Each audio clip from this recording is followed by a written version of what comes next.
Order the Board of Education of Baltimore County's public hearing for Tuesday, January 21st, 2025, on the superintendent's proposed FY 2026 operating budget. This evening's Board of Ed meeting is being held virtually through a live Microsoft Teams meeting. The registration form for the public hearing was available to the public online and closed at 3 p.m. yesterday for anyone wishing to speak at this evening's hearing.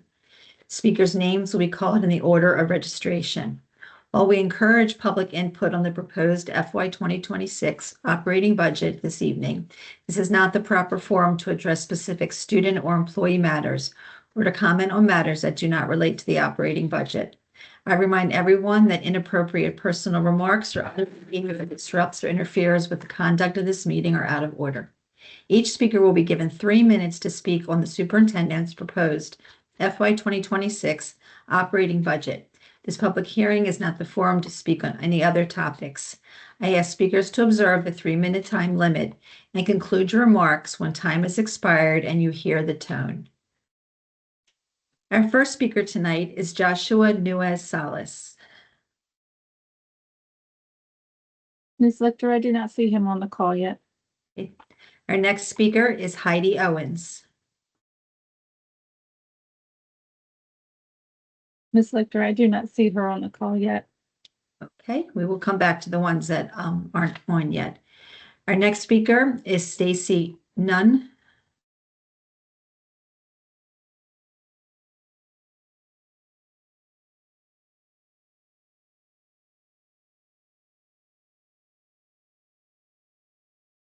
Ms. Gerber, should I continue? Ms. Nunn is on the call. She Okay. may have to unmute her phone. Okay. *6 will unmute.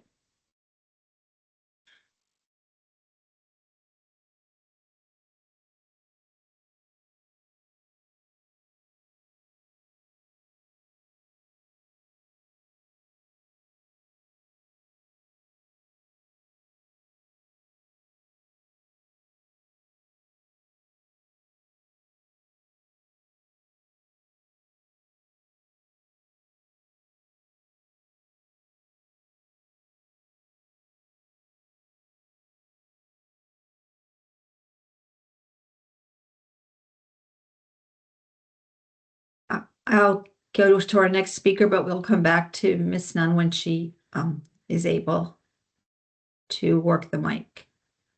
Our next speaker is Kristen Town Ridgely. I do not see her. I do not see her on the call. Okay. Our next speaker is Leslie Weber.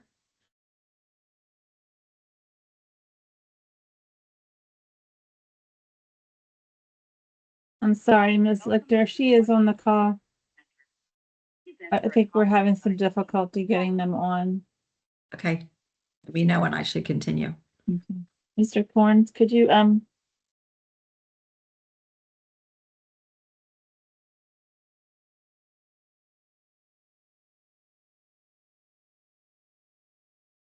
you're the meeting organizer, press star now. Ms. Gover, to verify, can you join the phone number that I just dialed in to make sure that okay.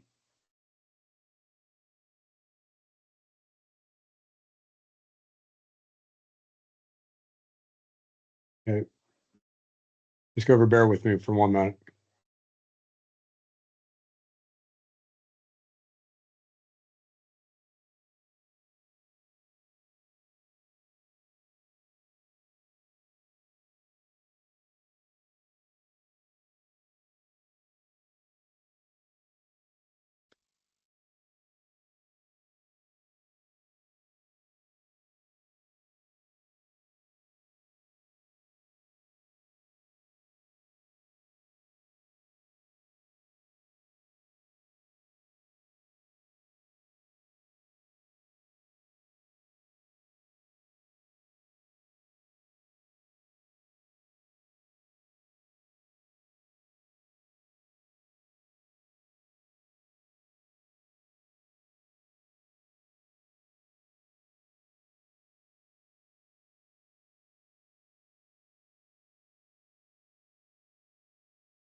Ms. Jane, this Stover- is Rod McMillian. I want to make sure that I can hear you. Will you say something, please?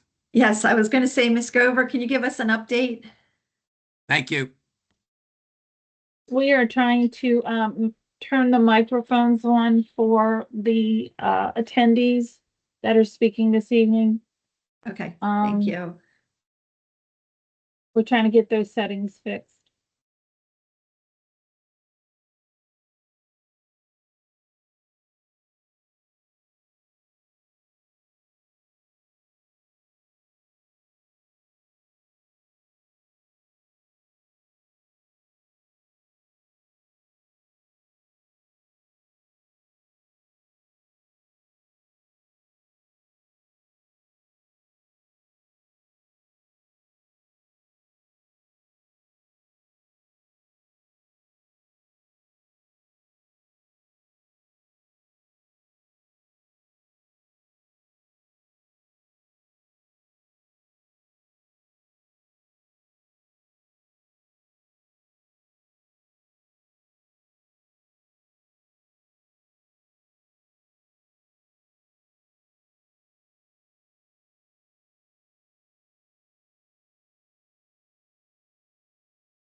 I apologize to everyone for the delay. We are working to get the microphones to work in this setting.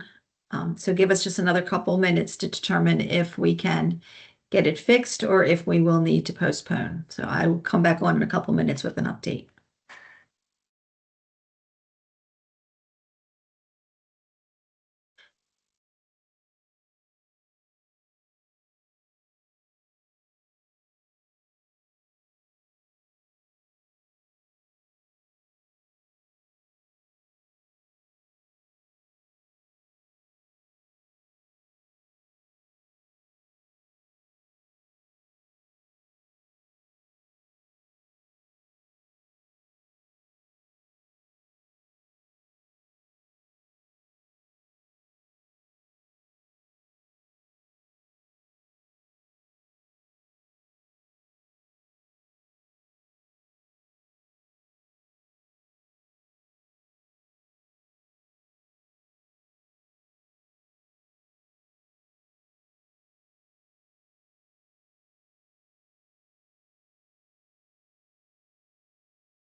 Chair Lichter, this is Mr. Corns.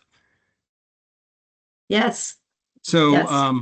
we are trying to work through the technical problems, but we are going to drop back and try a different approach that's a little less orthodox. I have a list of the phone numbers that are on screen. So I will be calling those individuals on my phone, putting them on speaker so that the board may hear the comments and they'll be streamed to the public. And then we can honor the 3 minutes and then move through the list in that fashion, okay? Okay, so will you be introducing who the person is, or do I still go by the order I have? Ms. Lichter, I do not have the order available. I see the Okay. order list that is on the screen currently. And to answer Ms. Hen's question, the public will be able to hear the comments that are made by the speakers, but I only have them in the order of the individuals that that are on this list right now in our attendee list. Okay, all right, so we'll just ask who it is once they dial in. Oh, someone called out. So let's do this. Ms. Gover, can you forward me the list of phone numbers? Yes, I was just gonna tell you I would do that. Hold on one Okay, second. great. So Chair Lichter, the individuals will be receiving a call from my cell phone. It is going to start with 240-587, so they will need to know that. Okay. Okay, 240-587. Yep, that's the beginning Okay. digits. Okay. Okay, so Okay, those of you who are on the call to speak, you will receive a phone call from Mr. Corns, and his number starts with 240-587. And at that point, you will then be able to make your comments after introducing yourself. Okay. Ms. Gover, I'm expecting that there's an email. Yes, I got it. Okay.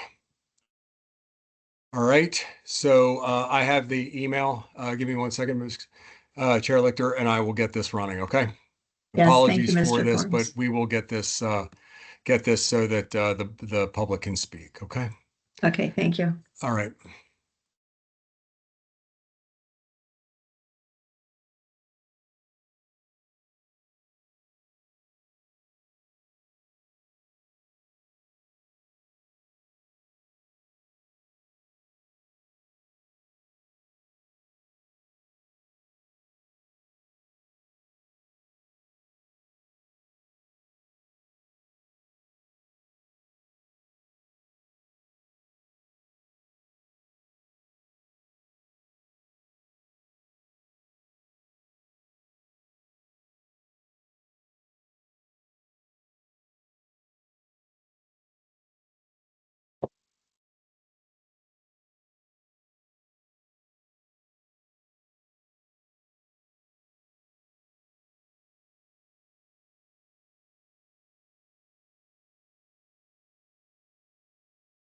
Ms. Hen?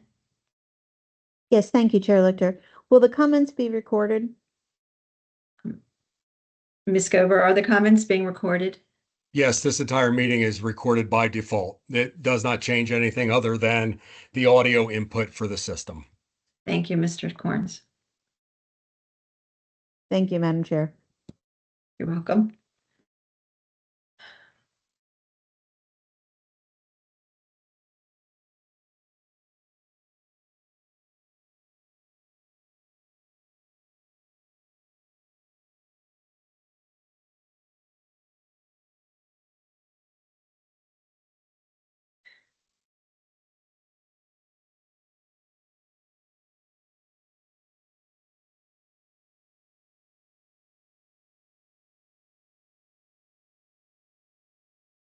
Chair Lichter, I have attempted to call Mr. Nunez Solis with no response, so I'm moving on to Ms. Owen.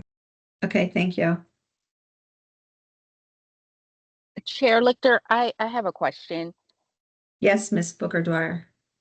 With this approach, with Mr. Corns calling the participants, we're not violating any Open Meeting Act requirement or any other type of, and I guess I'll turn to, we don't have our board attorney on, do we? I just want to be sure that we're not in violation of anything, taking this approach with reaching out to participants. Why do you think that would be a violation?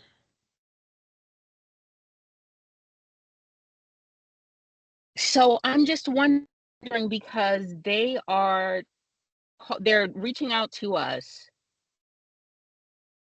They Well, they don't already reached understand. out to us through the registration process. Okay. I mean, this is just audio input sourcing. Okay.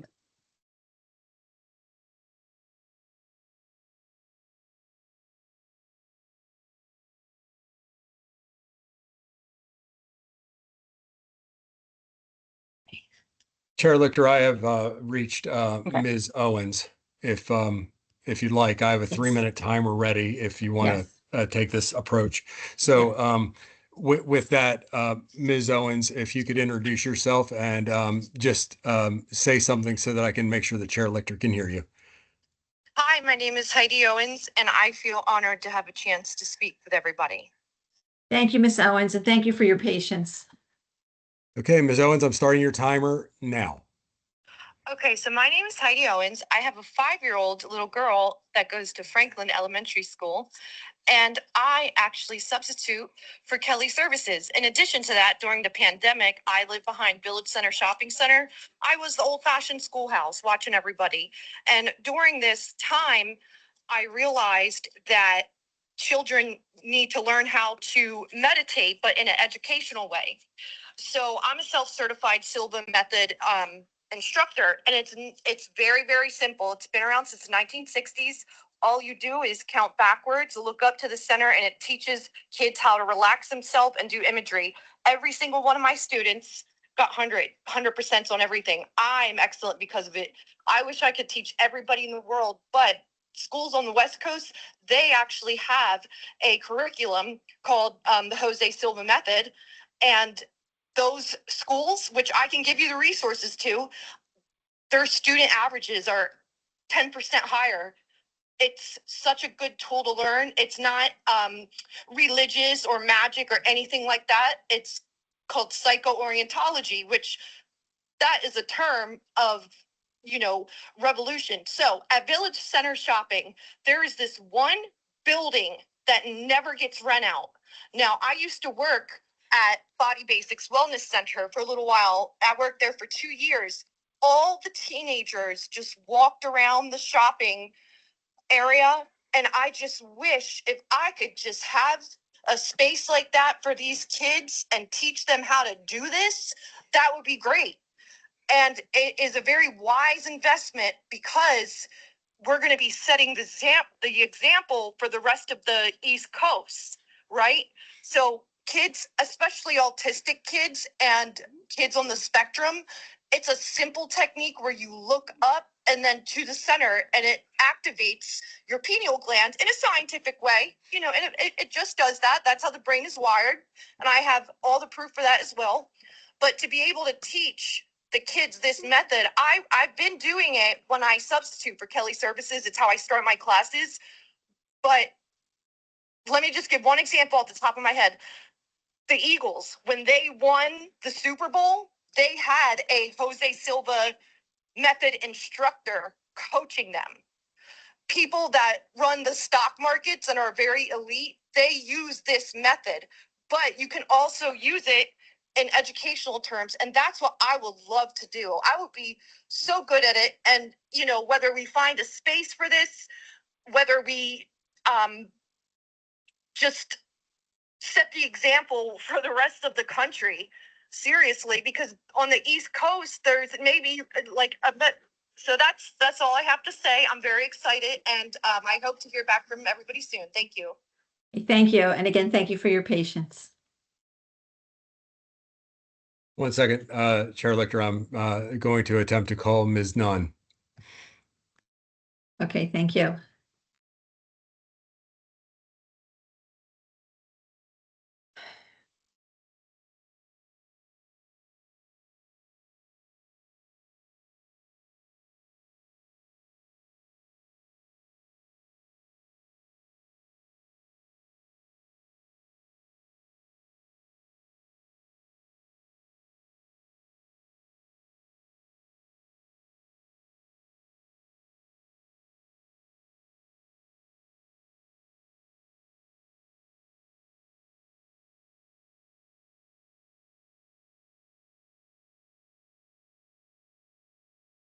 Okay, I have Ms. Nunn, and I'm starting her timer now. Okay, good evening, Ms. Nunn. Good evening, Chair Lichter, Vice Chair Harvey, Superintendent Dr. Rogers, and all members of the board. Thank you for this opportunity to speak. I am speaking as a proud school librarian for the Baltimore County Public Schools, where I am currently employed at Wyman Elementary. I speak for several of my colleagues using a strong voice to make sure that the value of school librarians is prevalent throughout our district.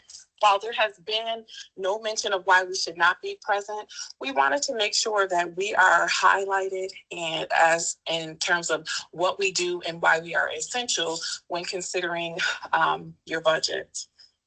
I have over 100 reasons as to why school librarians are important and school libraries are important. However, I'll just briefly move through the list. Number one, we provide access to resources. This is especially important in an age where information is constantly evolving and students need the tools to navigate it.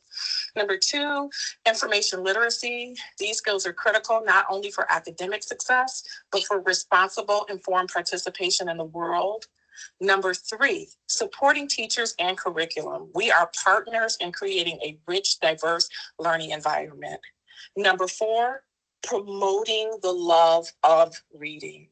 A school library fosters a passion for reading, encourages students to explore different genres, authors, and ideas. Safe and an inclusive space.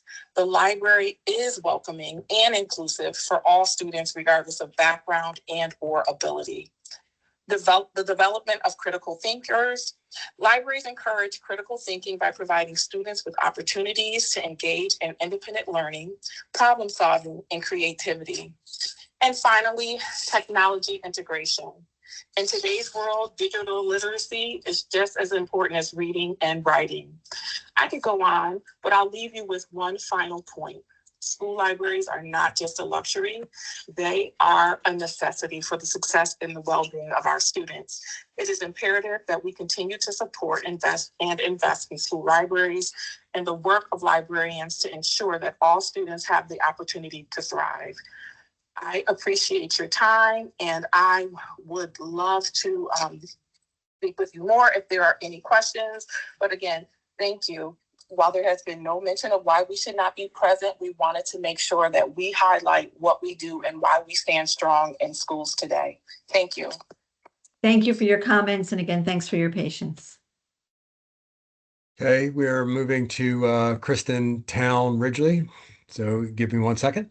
All righty.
Mr. Corns, an update?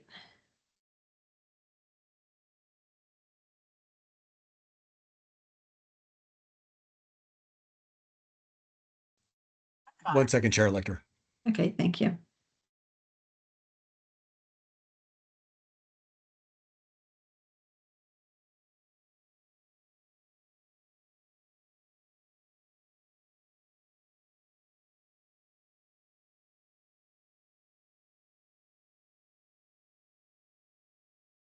Okay, go ahead. Greetings, board. My name Originally, I'm a former teacher with Baltimore County Public Schools and currently a parent of a special needs student in Baltimore County. I would like to speak with the board, particularly about the IEP process in which some of our students have been facing with Baltimore County Public Schools. I've seen it as a teacher, and honestly, it's one of the reasons why I resigned after 10 years.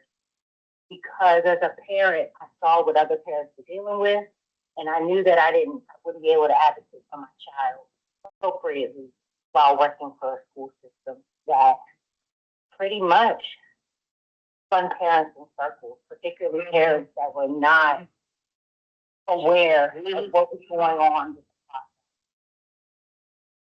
I'm also speaking not just because for my own son, but other parents whose kids in Baltimore County dealing with the system and dealing with the IEP process.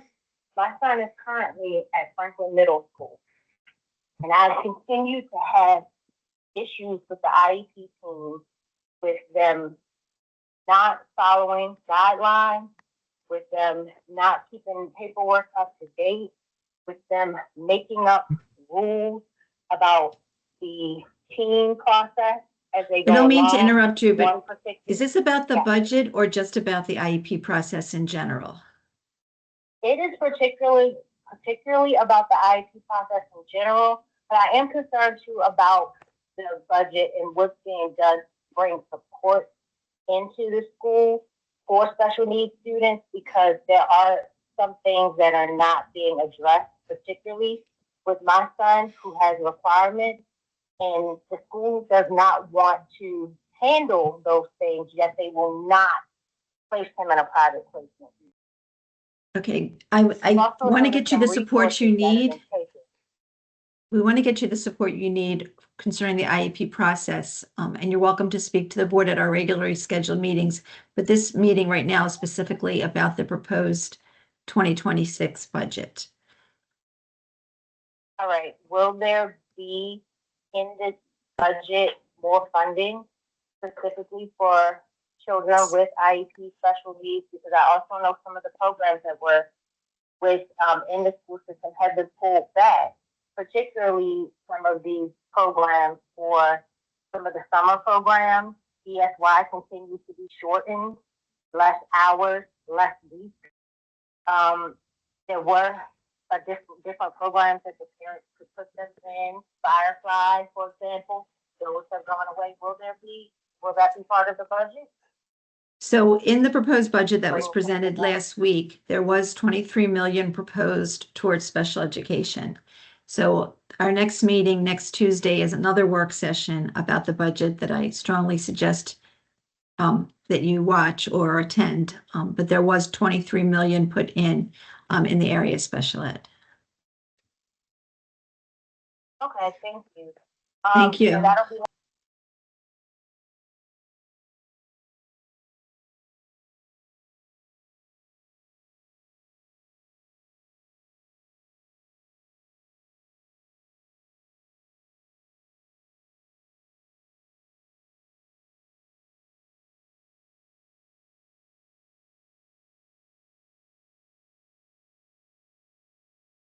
Chair Lictor, I'm moving to our next Leslie Weber. Just give me 1 second. Okay, thank you.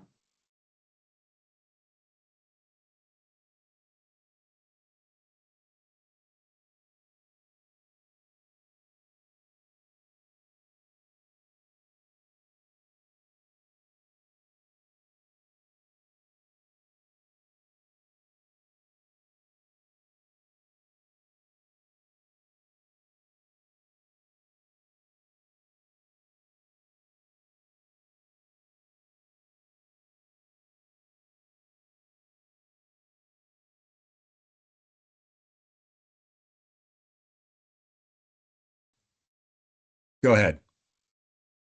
Ms. Good Weber? evening. I'm Leslie Weber, President of the PTA Council of Baltimore County. I want to thank Dr. Rogers for providing a comprehensive overview of the proposed FY26 operating budget during her January 13th presentation and at the January 14th Board of Education meeting.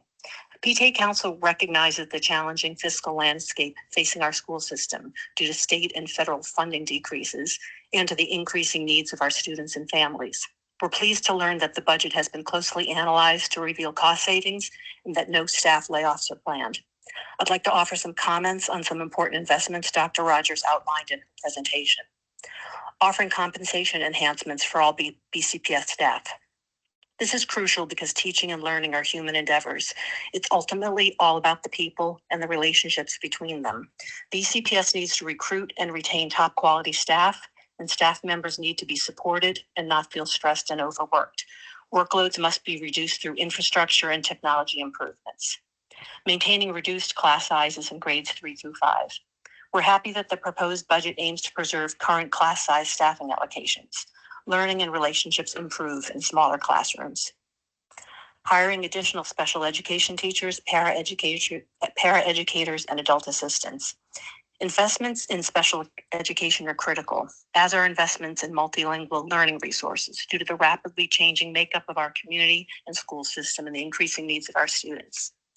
Enhancing career and technical education programs. We all know that the core mission of BCPS is academic achievement, improved student outcomes, and preparing students for college and careers and the world at large. We feel that more options, including enhanced CTE programs, work toward that goal. Finally, expanding full-day pre-K classes. This is a facet of the Blueprint's first pillar on early childhood education. The Blueprint mandate to expand pre-K access is so important because research shows the academic benefits of pre-K to ensure that all children are ready to learn and find success in kindergarten and beyond. Regarding our youngest learners, it was interesting to see that the proposed operating budget includes a new technology ratio for pre-K through grade 2, which will save the system $1 million. This aligns with an issue PTA Council has advocated for over many years, using technology in a balanced way and reducing the harm of screen time on our youngest learners. We hope to receive more details on this reduced technology ratio and hope that, beyond cost savings, it benefits the social and emotional development of our youngest learners. Thank you. Thank you, Ms. Weber, for your comments. Okay.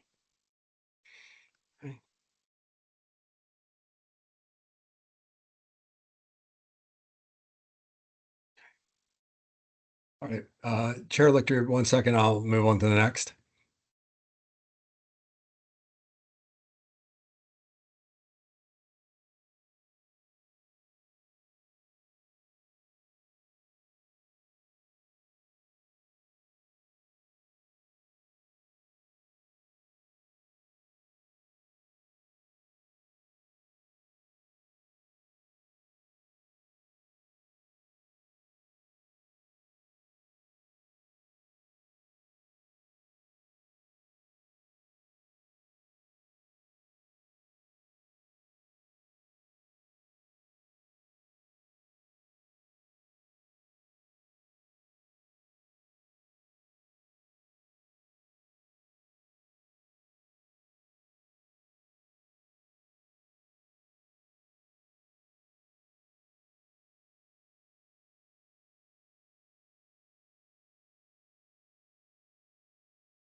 Go ahead.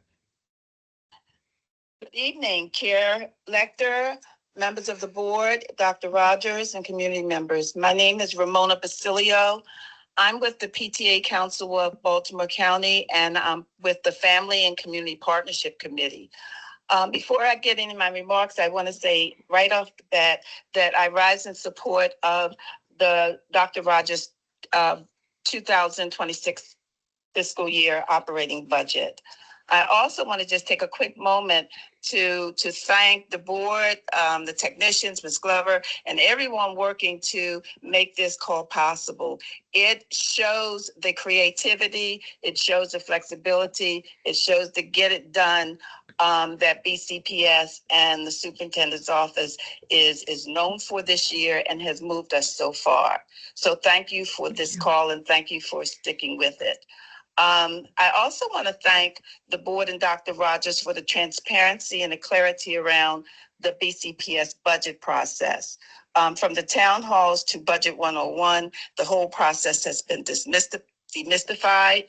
At one point, it felt like it was a thing somewhere over there, cloudy and confusing, and maybe you needed a Wharton degree to figure it out. But given the fact that we're building for our future while dealing with the fiscal cliff, Dr. Rogers, your town hall's just been invaluable. We have been able to just bring it down in layman's speak so that our parents and community members could understand. I am also, however, going to wear my community member hat, and that is with community associations. I was an officer with a community association in my neighborhood, and I also had the pleasure of being a delegate on a master association that oversaw 25 subdivisions. And on all of those occasions, when I met with many of the homeowners, potential homeowners, they would ask the question, what are schools like? Are schools good in Baltimore County? Am I making the right move? And I want to say that in 2 short years, thanks to the hard work of Dr. Rogers, this board and partners, we're able to turn a ship around that everybody thought may have been headed to that financial cliff. And we've been able to do that 2 things at one time. We've been able to plan for the future thanks to restraint, thanks to strategic planning, and we're able to address the fiscal cliff.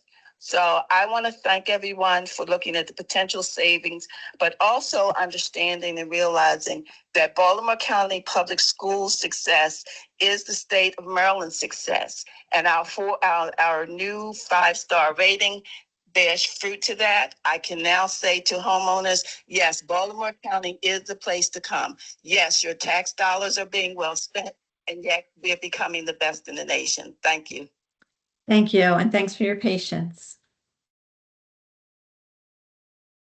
Okay, Chair Lictor, moving on to the next. Hold on.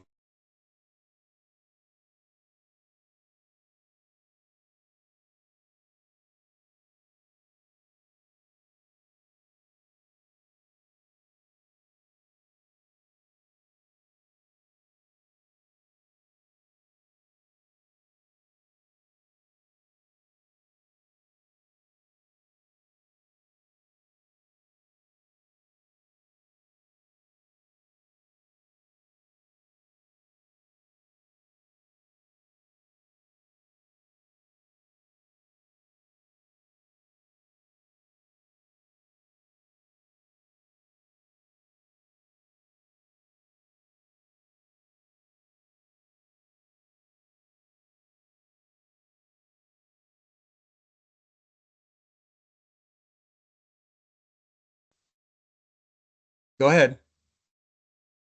Ms. Am I Sarah? muted? Yes, ma'am. Okay. This is Sharon Sarah. Thank you very much for holding this public comment virtually, considering the weather. I'm going to start by saying that I applaud Dr. Rogers for putting into the budget 35 more special education teachers. But I also feel that we all need to understand that it's not the rosy picture that is being painted for us. We are still short-staffed on speech and language therapists. We desperately need speech and language therapists. We desperately need occupational therapists. And we desperately need additional adult support so that our special ed and our general education teachers are supported and our kids are getting the services that they need and require on their IEPs. So those things need to be figured in the budget in order to make sure that we continue on a path to making this district better. Right now, I'm going to disagree with the person who is before me. Special ed wise, Baltimore County has a big problem. So we need more staff in the special ed department to meet the needs of our kids. Thank you. Thank you, Ms. Derhoff. Moving on to the next, Chair Elector, 1 moment. Okay, Mr. Corns.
Go ahead.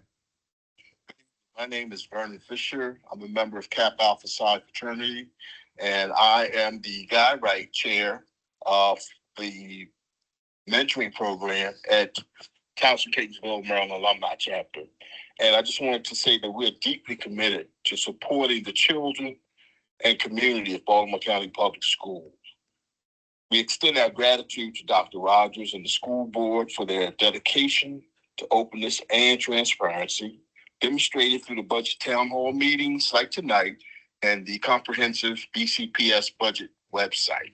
These resources are able to provide clear insights for us into the budget, the funding, the processes, and the procedures that empowers the community to be engaged and are informed.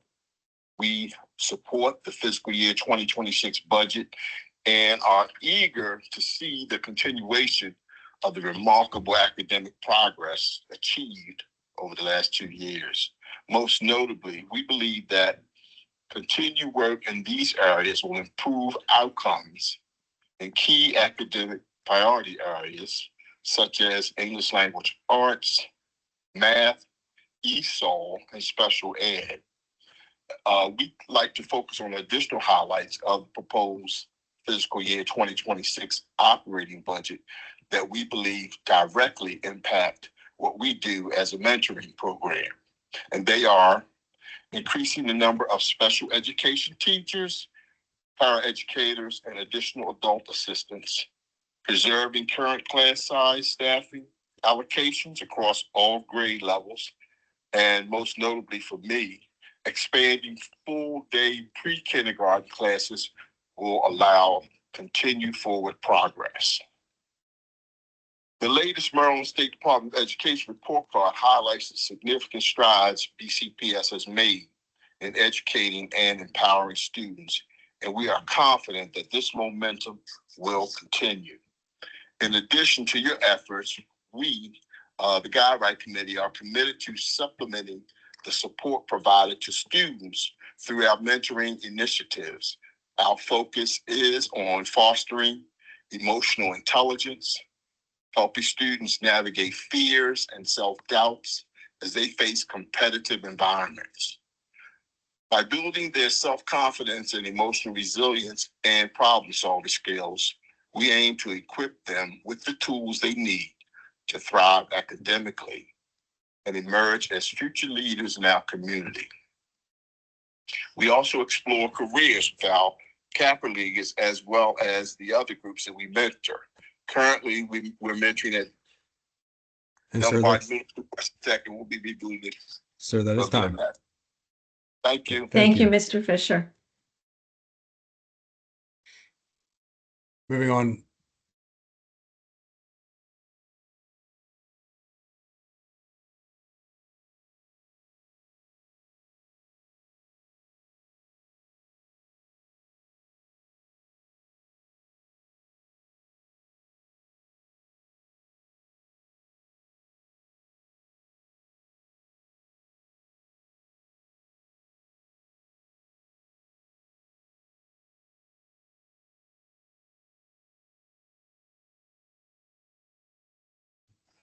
Go ahead.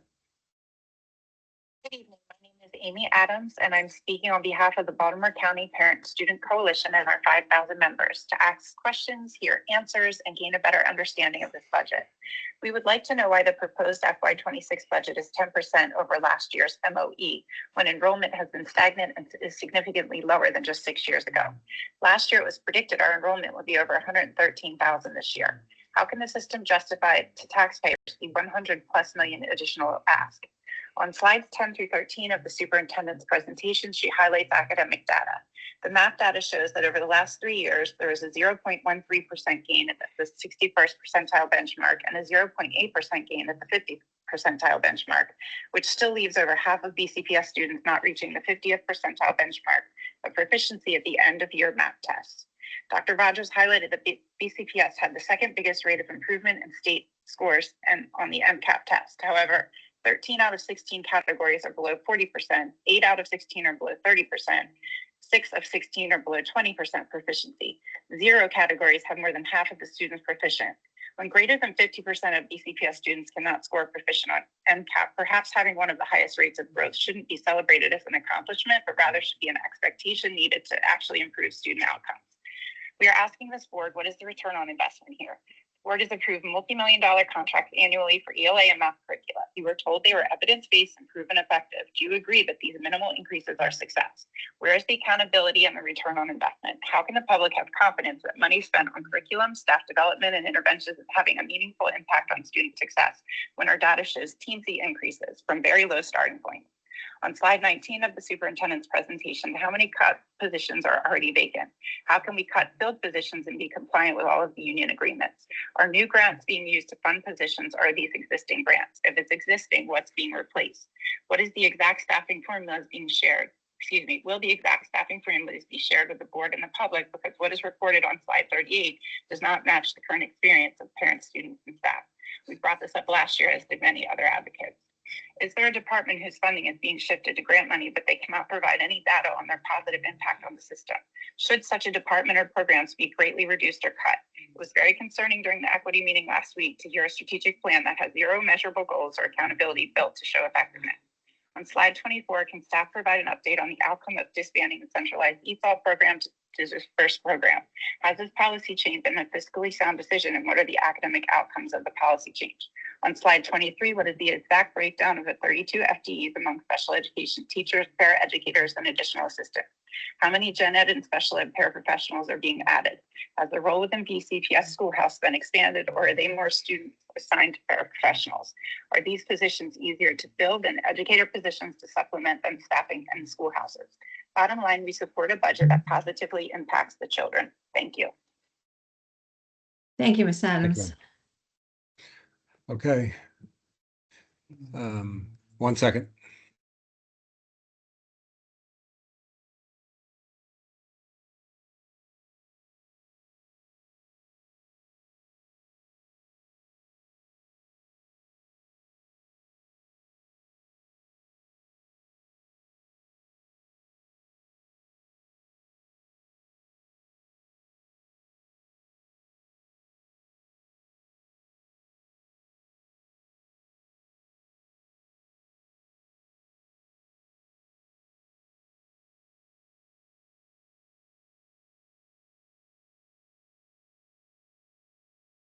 Go ahead.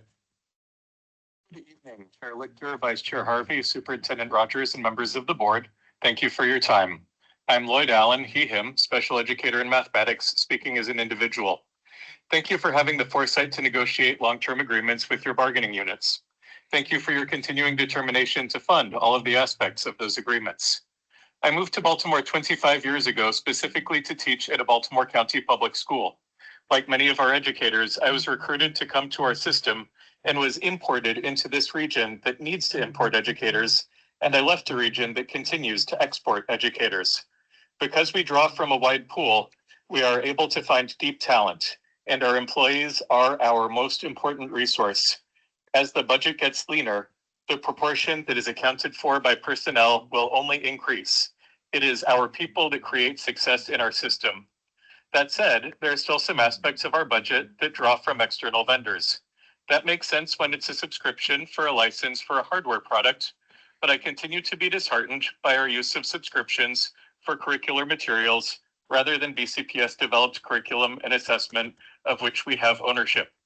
Certainly there were costs associated with summer curriculum writing, but I can't imagine that they compare with the fees that are spent on consumable materials that are generated, printed, and bound outside of BCPS. When we develop our own materials, we are empowered to refine them. We can ensure that there is enough space for students to work the problems. We can refine the problems when we notice that this problem uses the number 5 in 2 different places, which causes confusion when we refer to the 5. And when that problem in an introductory lesson has intercepts that are not integers, meaning that we give some focus to something different from the lesson's indicator when students get lost. We can change this other problem's context so that it is more relevant to our students whom we have learned.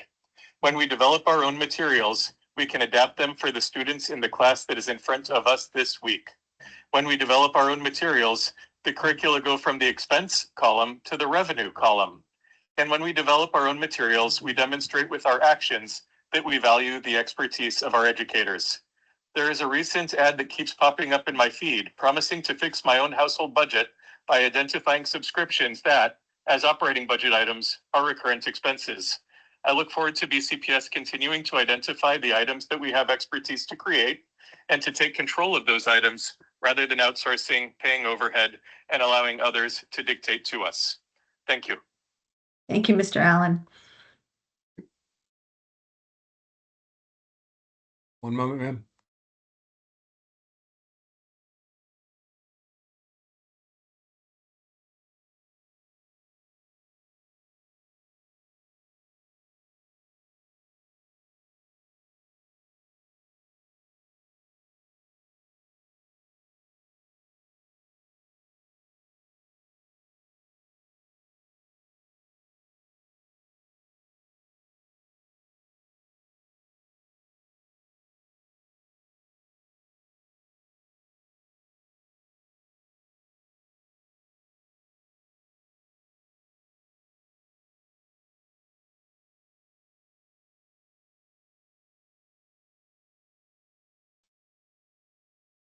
Go ahead.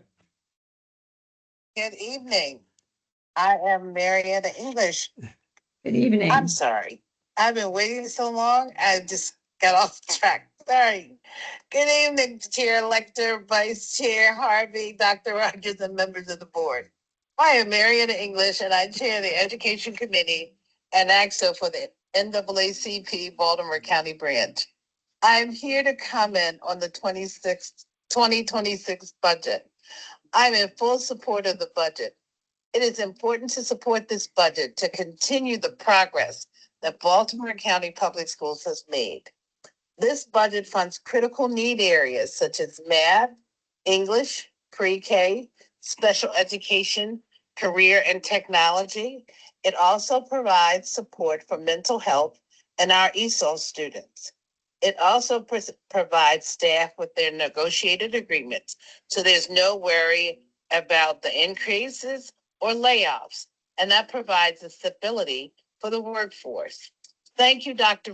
Rogers and the board, for your transparency and openness with the budget hearings and town hall meetings. People are able to get an understanding and ask questions about what is going on with the budget. We must fund this budget to continue the progress that we have made.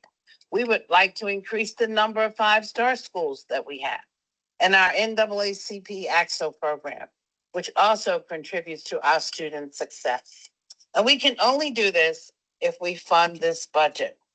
We are in difficult times, we can certainly say that, but it is important that the education of our children continue. Education is expensive, and we can't afford any more cuts. We must fund this budget and know that any business takes at least 5 years to show progress, and Baltimore County has done it in 2. We must continue the progress of our students, and we can only do this if our budget is fully funded. Thank you. Thank you, Ms. English. One moment. Yep.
Go ahead.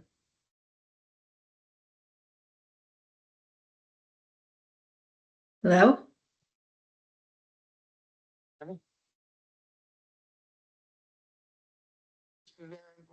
the executive director of Earthblock Inc. and community advocate and president of Powhatan Farms Community Association. I just chimed in this evening just to give my support for the proposal for the budget, school budget for this year, and just wanted you to know that I support Dr. Rogers and her efforts 110%. I'm currently in 2 other meetings, so I chimed in. I'm glad you called me when you did. I got to get back into the Neighbors Place meeting in Baltimore County, but just wanted to chime in and share that I support her 110% and the budget because it's well needed, well deserved, and the youth and kids of Baltimore County deserve anything and everything that they could possibly receive. Thank you so much. Thank you. Thank you, sir. Okay. Mr. Corns, there were several people that were not, we did not hear from. Yeah, yes, Mr. ma'am. I'm still counting. I have 5 left on your list. I've Okay. tried Mr. Nunez Solis and Zulika Bates-Moore twice with no answer. So Okay. I'm going to move down through the remaining 3 on the list and then try those 2 one more time, okay? Okay, thank you. I appreciate it. No worries. 1 second, please. Okay.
Go ahead.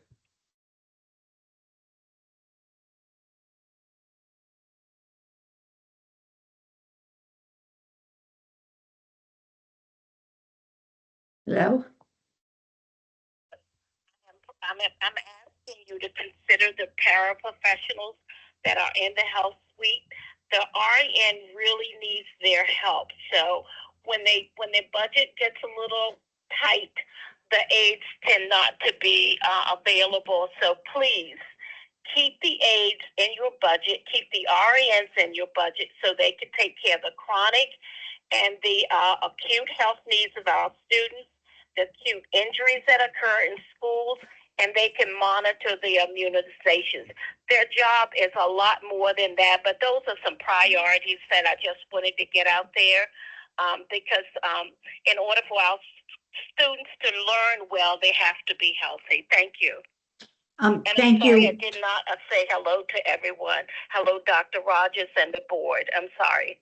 Thank you. What is your name? I'm sorry, I missed that too. My name is Wilhelmina Greer. Okay, thank you, Ms. Greer. Thank you, ma'am. 1 moment, Chair Elector.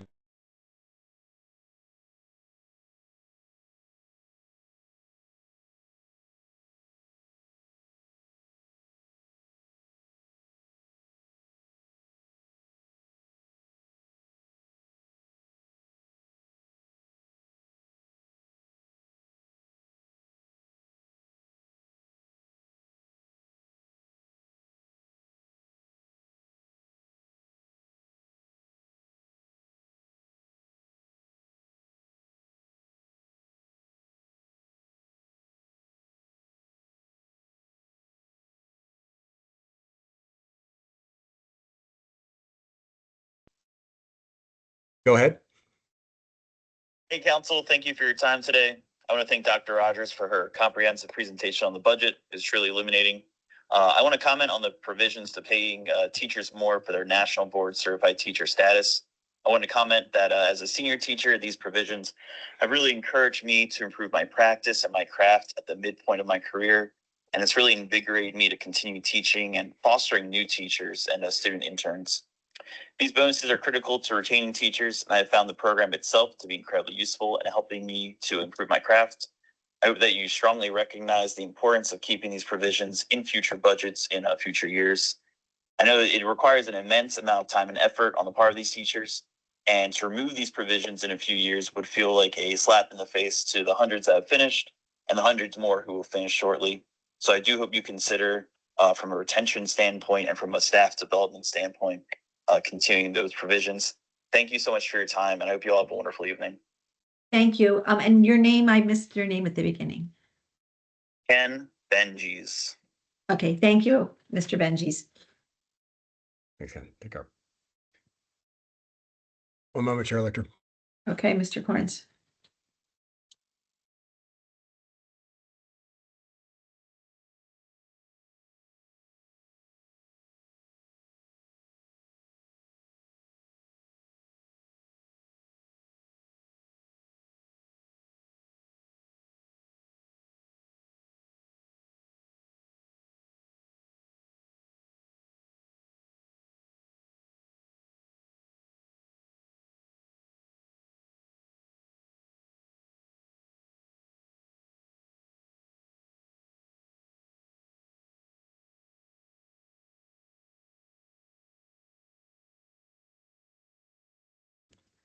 Okay. Go ahead, sir. Yes, my name is Ron Watkins.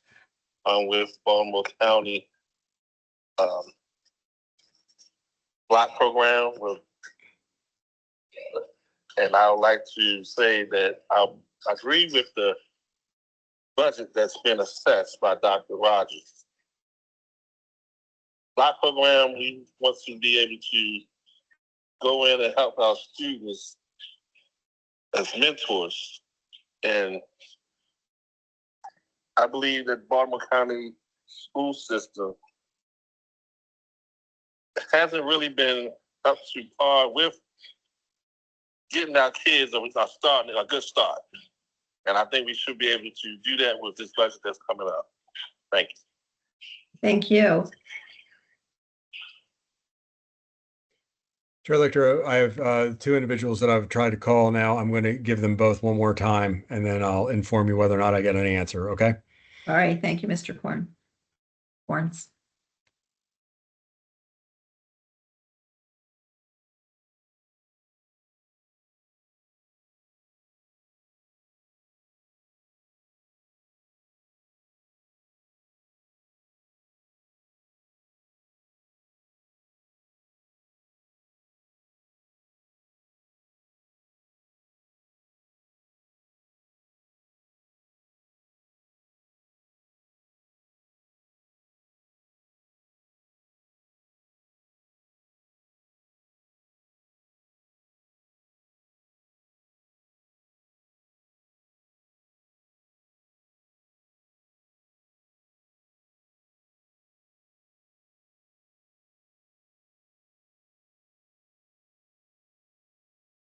Chair Elector, I was unable to reach our first presenter of the evening, and our sixth presenter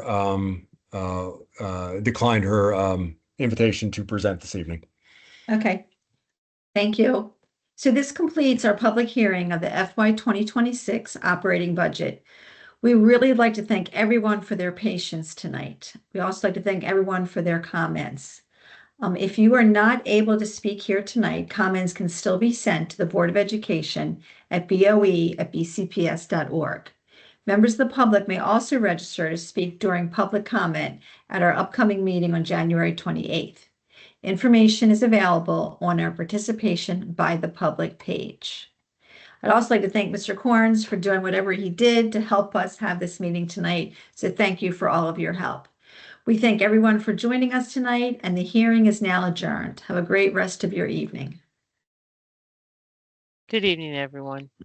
Good evening. Good evening. Good evening. It's